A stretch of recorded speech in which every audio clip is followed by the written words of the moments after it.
I now recognize the ranking member to make an opening statement. Thank you very much, Mr. Chairman.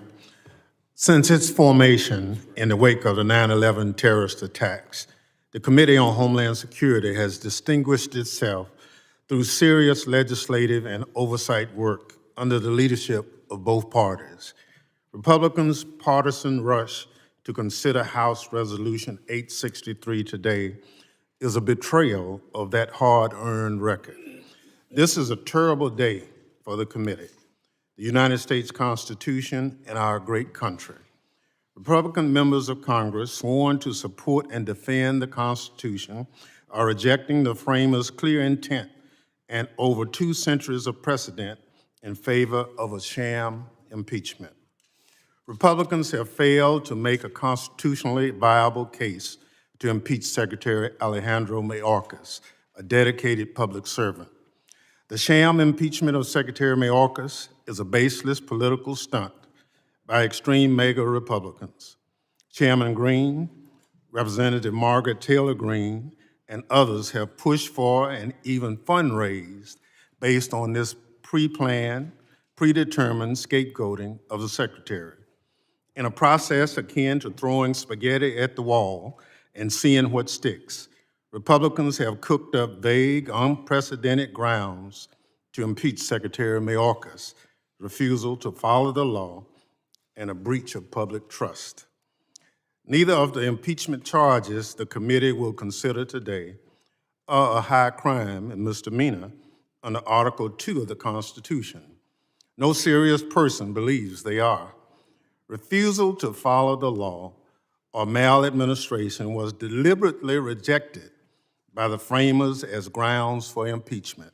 Indeed, no official in American history has ever been convicted after impeachment for refusal to follow the law. These disputes are settled in the court system, not through impeachment.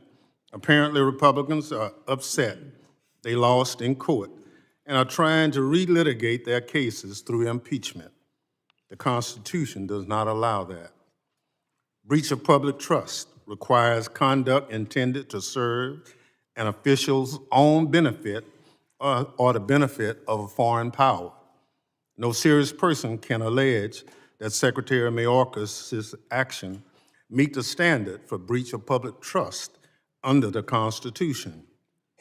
Nevertheless, throughout this truncated impeachment process, Republicans have ignored the facts and misrepresented the law to justify their scheme. But the law is clear, and so is Secretary's record. He's leveraged the full range of authorities at his disposal while stretching the resources provided by Congress to secure the border. He has removed record levels of migrants detained by more people than Congress has provided funding for, and prevented record levels of fentanyl from entering our communities. Constitutional law experts agree the Secretary has not committed any impeachable offense.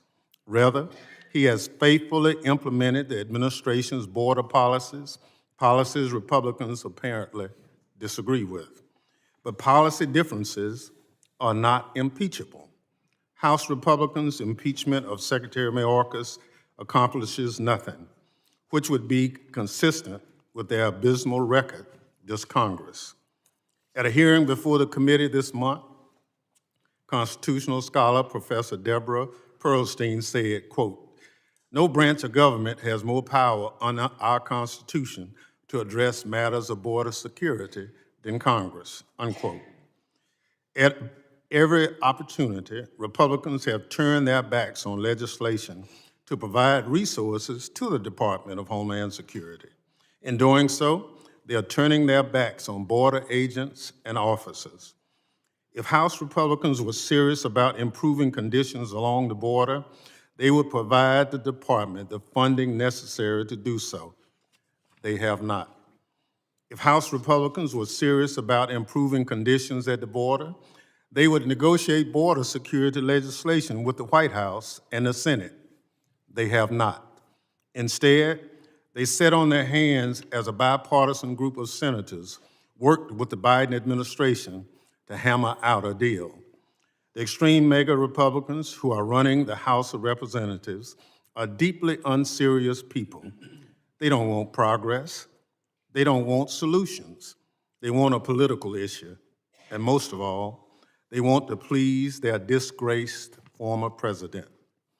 House Republicans take their marching orders from Donald Trump, who has directed them to reject a bipartisan border bill and urge Republican governors to defy a United States Supreme Court order ensuring the Border Patrol can do its job, including members of this committee also. The impeachment of Secretary Mayorkas is designed to distract the public from the fact that Republicans have ceded their power to Donald Trump. When Republicans took control of the House of Representatives, they had an opportunity to work with the White House and the Senate to move the country forward. Instead, they have been consumed by petty infighting during multiple speaker contests, unenforced crisis over government shutdowns, and futile political exercises like impeachment to satisfy the extreme mega base. The mega-led impeachment of Secretary Mayorkas is a baseless sham. And the few rational Republicans left in the House know that, even if they refuse to admit it. The American people deserve better. Mr. Chairman, I ask unanimous consent to include in the record the Democratic report on this so-called impeachment. Without objection, so ordered.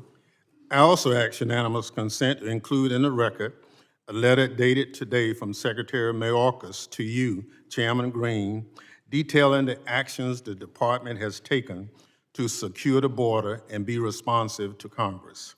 Without objection, so ordered. Mr. Chairman, history will judge what Republicans are doing here today, and it won't be favorably. This impeachment scheme is a dangerous attempt by House Republicans to distort the Constitution and the Secretary's record to cover up their inability and unwillingness to work with Democrats for the betterment of our constituents. Our service to this country demands that we be passionate in our beliefs and practical in our actions. The strength of our nation is rooted in our commitment to democratic principles and our willingness to set partisan differences aside to protect them.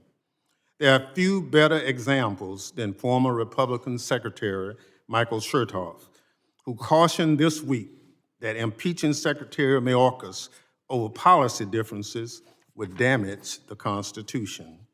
He wisely observed, quote, "Our nation is at its best when our leaders work together to confront the seemingly intractable. The situation at our border and our national security demand such bipartisan collaboration," unquote.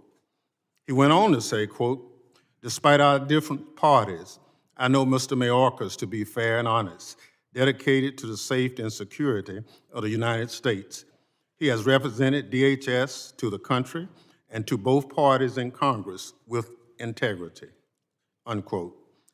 That is the kind of bipartisanship we need to solve our border challenges.